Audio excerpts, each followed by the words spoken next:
अस्सलामु अलैकुम वरहमतुल्लाहि वबरकातुह। अल्हम्दुलिल्लाहि वकफ़ा वसलामुन अला इबादिहिल्लज़ीना इस्तफ़ा अम्मा बअद।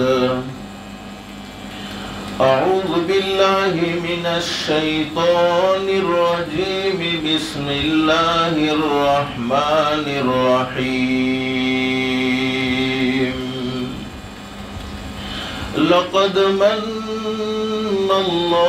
अलल मुमिनीन इज़ बअस फ़ीहिम रसूलन मिन अनफुसिहिम यत्लू अलैहिम आयातिही व युज़क्कीहिम व युअल्लिमुहुमुल किताब वल हिक्मा व इन कानू मिन क़ब्लु लफ़ी ज़लालिम मुबीन। सदक़ल्लाहुल अज़ीम। रब्बि इश्रह ली सदरी व यस्सिर ली अमरी वहलुल उक़दतम मिन लिसानी यफ़क़हू क़ौली। सुब्हानक ला इल्म लना इल्ला मा अल्लमतना इन्नक अंतल अलीमुल हकीम। दुरूद शरीफ पढ़ लें। अल्लाहुम्मा सल्लि अला मुहम्मद व अला आलि मुहम्मद कमा सल्लैत अला इब्राहीम व अला आलि इब्राहीम इन्नका हमीदुम मजीद। अल्लाहुम्मा बारिक अला मुहम्मद व अला आलि मुहम्मद कमा बारकता अला इब्राहीम व अला आलि इब्राहीम इन्नका हमीदुम मजीद। अल्लाह का हम सब पर बहुत बड़ा एहसान और बहुत बड़ा करम है कि अल्लाह पाक ने हम सब को जुमा के मुबारक दिन में थोड़ी देर के लिए अपने घर में यानी मस्जिद में जमा फरमाया। दुआ करो अल्लाह सबके जमा होने को कबूल फरमाए।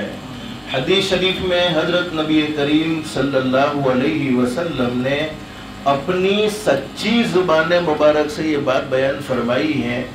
जुमा के मुबारक दिन में एक वक्त ऐसा होता है, एक घड़ी ऐसी होती है, उस वक्त में, उस घड़ी में कोई अल्लाह का बंदा अपने परवरदिगार आलम से जो भी सवाल करे, शर्त ये है कि सवाल जायज़ होना चाहिए, सवाल नाजायज़ नहीं होना चाहिए।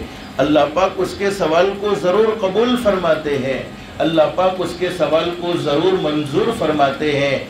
यानी जुमा के मुबारक दिन में अल्लाह से मांगी जाने वाली दुआएं रद्द नहीं होती, बल्कि अल्लाह पाक उसे अपनी बारगाह में ज़रूर मंजूर व मकबूल फरमाते हैं। अल्लाह से दिल से दुआ कर लो, अल्लाह तूने अपने फजल व करम से, अपनी रहमत से हमें मस्जिद में जमा फरमाया। अल्लाह के लिए कोई मुश्किल नहीं, अल्लाह हम सबको जन्नतुल फिरदौस में भी जमा फरमाए। हदीस शरीफ में हज़रत नबी करीम सल्लल्लाहु अलैहि वसल्लम ने फरमाया, मस्जिद में आने वाला अल्लाह का मेहमान होता है। बोलो बेशक।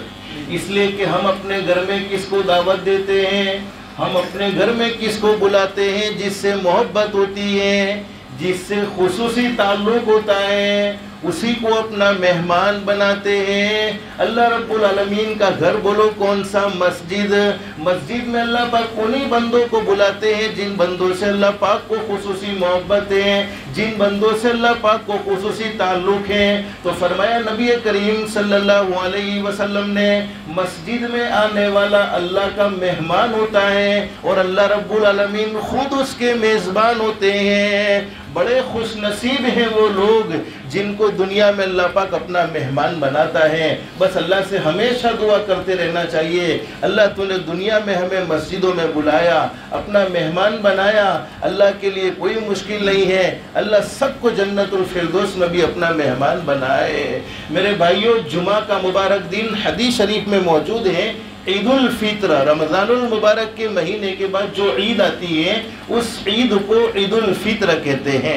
और ईदुल अज़हा, जिसको हम अपनी ज़ुबान में बकरा ईद भी कहते हैं, जुमा का मुबारक दिन ईदुल फित्र और ईदुल अज़हा से भी बढ़कर है।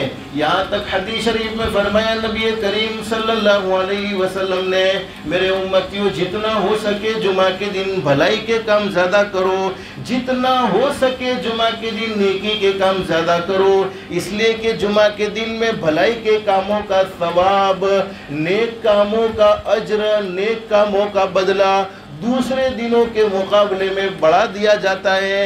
हदीस शरीफ में फरमाया नबी करीम सल्लल्लाहु अलैहि वसल्लम ने, जुमा के मुबारक दिन में सिर्फ 2 रकात नमाज का अदा करना बाकी दिनों में 1000 रकात नमाज अदा करने से अफजल है। और जुमा के मुबारक दिन में सिर्फ 1 तस्बीह का पढ़ना बाकी दिनों में 1000 तस्बीहात पढ़ने से अफजल है। और जुमा के मुबारक दिन में सिर्फ 1 रुपया अल्लाह की राह में खर्च करना बाकी दिनों में हज़ारों रुपये अल्लाह की राह में खर्च करने से अफजल है। एक हदीस में बड़ी ज़बरदस्त बात बयान फरमाई हमारे आका ताजदार मदीना मुहम्मदुर रसूलुल्लाह सल्लल्लाहु अलैहि वसल्लम ने इरशाद फरमाया, मेरे वो उम्मती जिन्होंने जुमा के दिन नेक काम किए, भलाई के काम किए, अल्लाह को राज़ी करने वाले अमाल किए और अल्लाह को राज़ी करने में बढ़ चढ़ कर हिस्सा लिया, उन उम्मतियों के लिए बाकी 6 दिनों में भी नेक काम करना अल्लाह पाक आसान फरमा देंगे, भलाई के काम करना आसान फरमा देंगे। और हदीस शरीफ में फरमाया नबी करीम सल्लल्लाहु अलैहि वसल्लम ने, मेरे वो उम्मती जिन्होंने जुमा के मुबारक दिन में अपने आप को गुनाहों से बचाए रखा, दूर रखा, ये सोच करके ये बहुत प्यारा दिन है, बड़ा अज़मतों वाला दिन है, बड़ा मुबारक दिन है, इस दिन में मैं अल्लाह को नाराज़ करने वाला कोई काम न करूँ, कोई गुनाह न करूं। तो हदीस शरीफ में फरमाया नबी करीम सल्लल्लाहु अलैहि वसल्लम ने, उसके लिए बाकी 6 दिनों में भी अल्लाह पाक गुनाहों से बचना आसान फरमा देंगे। और याद रखो मेरे भाइयों, कोई नेक अमल हम अपनी मर्जी से नहीं कर सकते हैं जब तक कि हमारा पैदा करने वाला अल्लाह बोलो हमें नेक अमल की तौफीक न दे देवे। और कोई गुनाह से हम अपनी मर्जी से नहीं बच सकते हैं जब तक कि हमारा पैदा करने वाला अल्लाह हमें गुनाहों से बचने की ताकत और कुव्वत अता न फरमा देवे। मैं मुख्तसर आपको बतलाना ये चाहता हूँ, हम सब जानते हैं, बोलो ये कौन सा महीना? रबीउल अव्वल।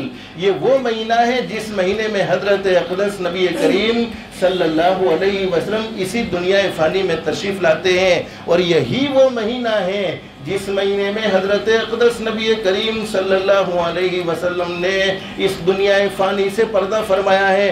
अब मुख्तसर से वक्त में मैं आपको हजरत अक़दस नबी करीम सल्लल्लाहु अलैहि वसल्लम की मुबारक ज़िंदगी कैसे सुनाऊँ, मुबारक सीरत कैसे सुनाऊँ, बस इतनी सी बात ज़रूर है मेरे भाइयों। हमारे आका ताजदार मदीना मुहम्मदुर रसूलुल्लाह कहो सल्लल्लाहु अलैहि वसल्लम, हमारे नबी सल्लल्लाहु अलैहि वसल्लम बड़ी शान वाले हैं, बड़े मकाम वाले हैं, जिनके सदक़े में अल्लाह ने पूरी कायनात को सजाया है। आपके दुनिया में आने से पहले के हालात पर नज़र डाले तो एक निराली शान मालूम होती है। जिस शान के साथ आप दुनिया में तशरीफ़ लाते हैं, आपकी विलादत बासादत पर नज़र डाले तो एक निराली शान मालूम होती है। आपके बचपने पर नज़र डाले तो एक निराली शान मालूम होती है। आपकी जवानी पर नज़र डाले तो एक निराली शान मालूम होती है। 25 साल की उम्र में हज़रत अक़दस नबी करीम सल्लल्लाहु अलैहि वसल्लम ने पहली शादी फरमाई। आपकी शादियों पर नज़र डाले तो निराली शान मालूम होती है। 40 साल की उम्र में हज़रत अक़दस नबी करीम सल्लल्लाहु अलैहि वसल्लम को अल्लाह पाक ने अपना नबी बनाया। आपके नबी बनने पर नज़र डाले तो निराली शान मालूम होती है। मक्की 13 साल ज़िंदगी पर नज़र डाले, ताइफ के वाक़े को देखे तो निराला वाक़या है, हिजरत के वाक़े को देखे तो निराला वाक़या है, अरे मेराज के वाक़े को देखे तो निराला वाक़या है। मदनी 10 साल ज़िंदगी पर नज़र डाले तो निराली शान मालूम होती है। और यही रबीउल अव्वल के महीने में हमारे आका ताजदार मदीना मुहम्मदुर रसूलुल्लाह सल्लल्लाहु अलैहि वसल्लम इस दुनिया फ़ानी से पर्दा फरमाते हैं। आप दुनिया से किस शान के साथ गए हैं, अगर आपकी उस शान पर नज़र डाले तब भी निराली शान मालूम होती है। बस इतनी सी बात मैं कहूँगा। हज़रत मौलाना क़ारी सिद्दीक़ साहब बांगवी रहमतुल्लाह अलैह ने बड़ी ज़बरदस्त बात बयान फरमाई है। कलम मेरा कासिर, यानी मेरे कलम में वो ताकत नहीं है कि मैं हज़रत नबी करीम सल्लल्लाहु अलैहि वसल्लम की मुबारक ज़िंदगी पर लिख सकूँ। कलम मेरा कासिर, ज़ुबान मेरी आजिज़, और मेरी ज़ुबान में वो ताकत नहीं है कि मैं हज़रत नबी करीम सल्लल्लाहु अलैहि वसल्लम की मुबारक ज़िंदगी आपको सुना सकूँ। कलम मेरा कासिर, ज़ुबान मेरी आजिज़, मोहम्मद की अज़मत बताऊँ मैं कैसे, कहो सल्लल्लाहु अलैहि वसल्लम। कलम मेरा कासिर, ज़ुबान मेरी आजिज़, मोहम्मद की अज़मत बताऊँ मैं कैसे। है महबूब रब, है महबूब रब, इमामुल मुरसल, वो फ़ज़ाइल मुकम्मल सुनाऊँ मैं कैसे। लेकिन हिंडौन वालों में आपको पैगाम देता हूँ, अगर हम चाहते हैं कि हमारे नबी हज़रत मोहम्मदुर रसूलुल्लाह सल्लल्लाहु अलैहि वसल्लम की मोहब्बत बोलो हमारे दिल में आ जाए, और मोहब्बत के बगैर बोलो ईमान मुकम्मल नहीं हो सकता है। उलमा ने लिखा है 3 चीज़ों को आपस में बड़ा ताल्लुक़ है। नंबर 1 मकाम मुस्तफ़ा, कहो सल्लल्लाहु अलैहि वसल्लम। हम हज़रत नबी करीम सल्लल्लाहु अलैहि वसल्लम के मकाम को मालूम करेंगे तो नंबर 2 मोहब्बत मुस्तफ़ा, कहो सल्लल्लाहु अलैहि वसल्लम। जब हमें मकाम मालूम होगा तो मोहब्बत दिल में भी आ जाएगी। और नंबर 3 इताअत मुस्तफ़ा। जब हम हज़रत नबी करीम सल्लल्लाहु अलैहि वसल्लम से मोहब्बत करने लगेंगे तो जिससे मोहब्बत होती है उसकी बात मानने को बोलो दिल चाहता है, उसकी ग़ुलामी करने को दिल चाहता है। तो फरमाया नबी करीम सल्लल्लाहु अलैहि वसल्लम की मोहब्बत आप अपने दिल में बिठाना चाहते हैं तो रबीउल अव्वल के महीने में ये इरादा कर लो कि हम हज़रत नबी करीम सल्लल्लाहु अलैहि वसल्लम की मुबारक ज़िंदगी पर कुछ न कुछ पढ़ना शुरू करेंगे, कहो इंशाअल्लाह। इसलिए कि हिंदी ज़ुबान में भी बोलो सीरत पर बहुत बेहतरीन बेहतरीन किताबें लिखी गई हैं। हम पूरे 24 घंटे मोबाइल में बिजी रहे, ये अच्छी बात नहीं है।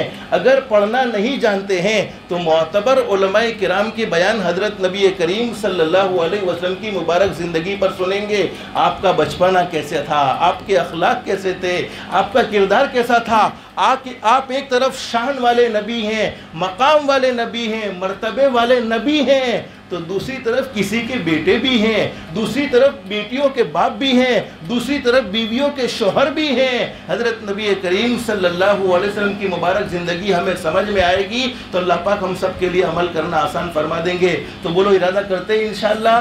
सीरत की किताबें आप उलमाए किराम की रहबरी में, मैं ये नहीं कहता कि घंटा 2 घंटा पढ़ो, बस 5 मिनट पढ़ लो, 10 मिनट पढ़ लो, 5-10 मिनट पढ़ोगे आपके दिल में ज़रूर मोहब्बत पैदा होगी और आप मुझे कहोगे इंशाअल्लाह। आप 40 दिन तक हज़रत नबी करीम सल्लल्लाहु अलैहि वसल्लम की मुबारक ज़िंदगी को एक लगातार पढ़ना शुरू करो, आपका दिल ये कहेगा कि अब तो मुझे मेरे महबूब की पूरी ज़िंदगी को मालूम करना चाहिए। आपकी ऐसी ज़िंदगी, पाकीज़ा ज़िंदगी जिस पर कोई बोलो उंगली रख सकता नहीं है। और दूसरी बात मेरे प्यारों, हमारे नबी सल्लल्लाहु अलैहि वसल्लम के एहसानात बोलो हम पर बहुत ज़्यादा है, बहुत ज़्यादा एहसानात। अगर हमारे माँ बाप से भी ज़्यादा अगर हमसे किसी ने मोहब्बत की है, जब हम हमारे नबी सल्लल्लाहु अलैहि वसल्लम की मुबारक ज़िंदगी को पढ़ेंगे, मुबारक ज़िंदगी को सुनेंगे तो ये फैसला करने पर मजबूर होंगे कि हमारे माँ बाप से भी ज़्यादा अगर हमसे कोई मोहब्बत करने वाला था तो वो हमारे आका ताजदार मदीना मोहम्मदुर रसूलुल्लाह सल्लल्लाहु अलैहि वसल्लम अपने उम्मती से मोहब्बत फरमाते थे।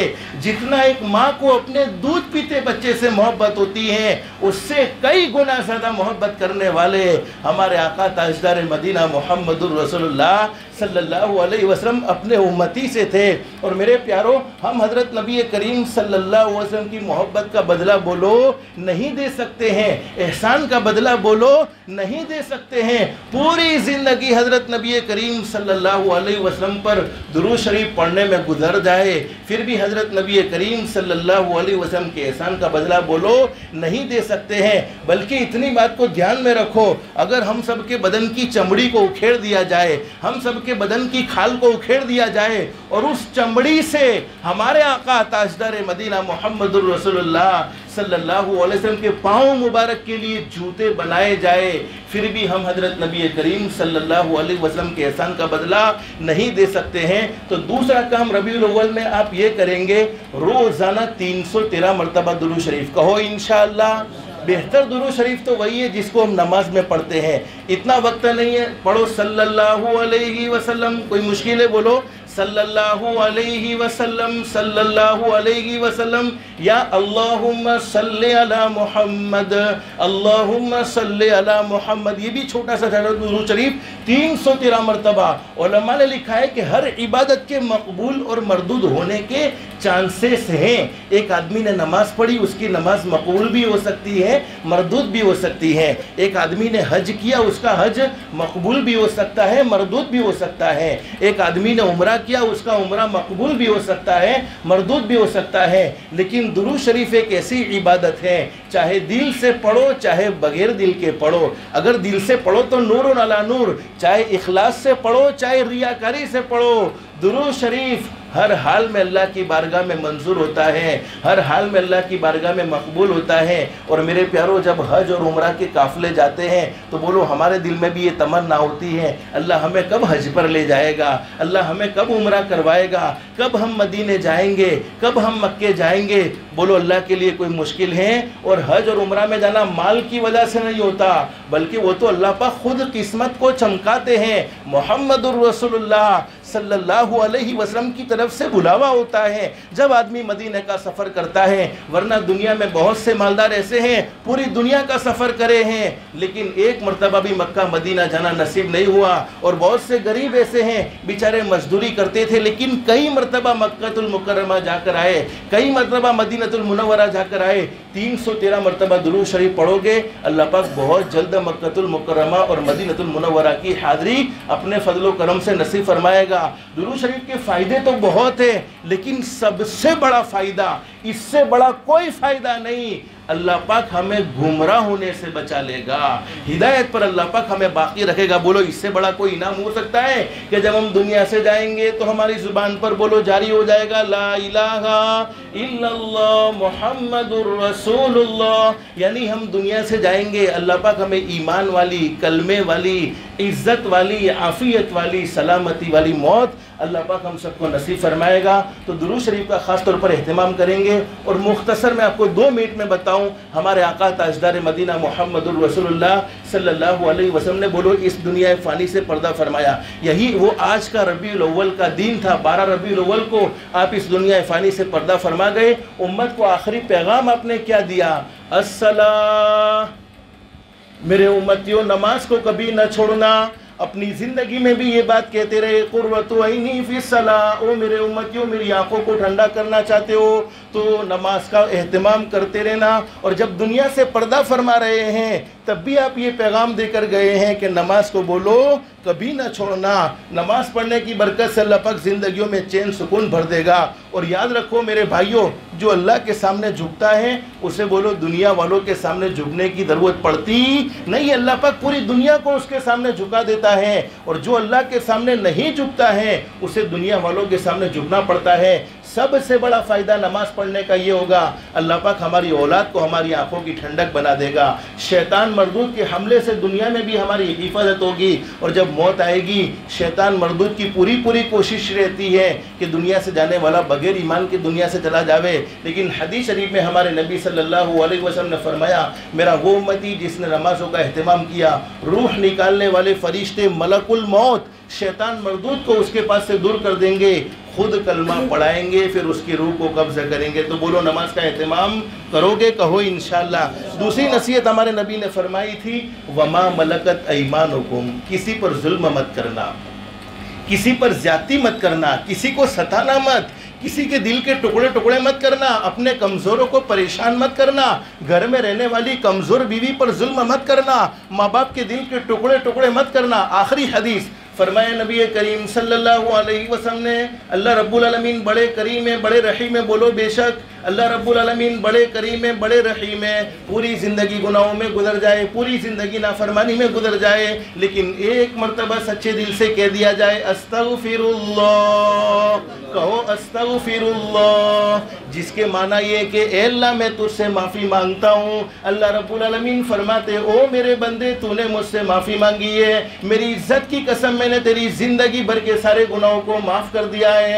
जब हम दुनिया वालों से माफ़ी मांगते हैं तो ताना भी देते हैं। क्या ताना देते हैं? तुम्हें माफ़ करने जैसा था तो नहीं, लेकिन तुम हज में जा रहे हो इसलिए तुम्हें माफ़ कर रहे हैं। तुम्हें माफ़ करने जैसा था तो नहीं, लेकिन तुम उम्रा में जा रहे हो इसलिए तुम्हें माफ़ कर रहे हैं। लेकिन पैदा करने वाला अल्लाह क्या फरमाते? अत्ताइबु मिनज़्ज़ंबि कमन ला ज़ंब लह। मेरे बंदे, मैंने तो तुझे ऐसा माफ़ कर दिया है जैसा कि तूने गुनाह बोलो कभी किया ही नहीं था। बल्कि गुनाह लिखने वाले फरिश्ते को भी वो गुनाह भुला दिया जाता है। ज़मीन के जिस टुकड़े पर हमने वो गुनाह किया, ज़मीन हमारी नेकी को भी रिकॉर्ड करती है, ज़मीन हमारे गुनाह को भी रिकॉर्ड करती है। तो ज़मीन भी बोलो वो गुनाह भूल जाती है। लेकिन दो गुनाह ऐसे हैं जिनकी सज़ा मरने के बाद तो मिलती ही मिलती है, मरने से पहले पहले दुनिया में भी बोलो ज़रूर मिल जाती है।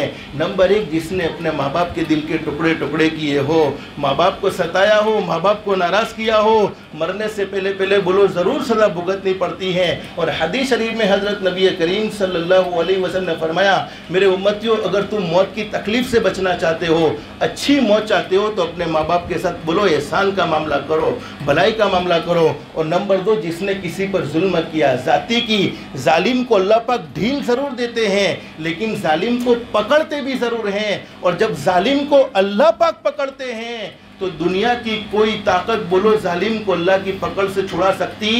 कोई तावीज़ वाला बापू जालिम को अल्लाह की पकड़ से बोलो बचा सकता नहीं है। इसलिए बोलो कभी किसी पर जुल्म कहो इंशाअल्लाह नहीं करेंगे। हर एक के साथ मोहब्बत वाला मामला जो हज़रत नबी करीम सल्लल्लाहु अलैहि वसल्लम ने हमें मोहब्बत सिखलाई है, बस अल्लाह से दिल से दुआ कर लो, अल्लाह हम सब की दुनिया भी बेहतर से बेहतर बनाए, आखिरत भी बेहतर से बेहतर बनाए। अल्लाह के अहकाम के मुताबिक, हज़रत नबी करीम सल्लल्लाहु अलैहि वसल्लम के तरीके के मुताबिक ज़िंदगी गुजारने की तौफीक व सादत नसीब फरमाए। अल्लाह पाक हम सबको कहने सुनने से ज़्यादा इखलास, इस्तिखलास और इस्तिकामत के साथ अमल की तौफीक नसीब फरमाए।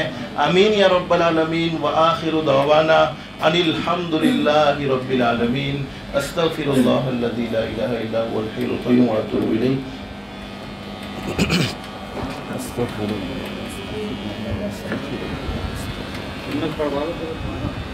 जिनकी सुन्नतें बाकी है वो सुन्नतें पढ़ लें, जो सुन्नतों से फारिग हो गए दुआओं में, दुरूद शरीफ में, इस्तिग़फ़ार में लग जाए।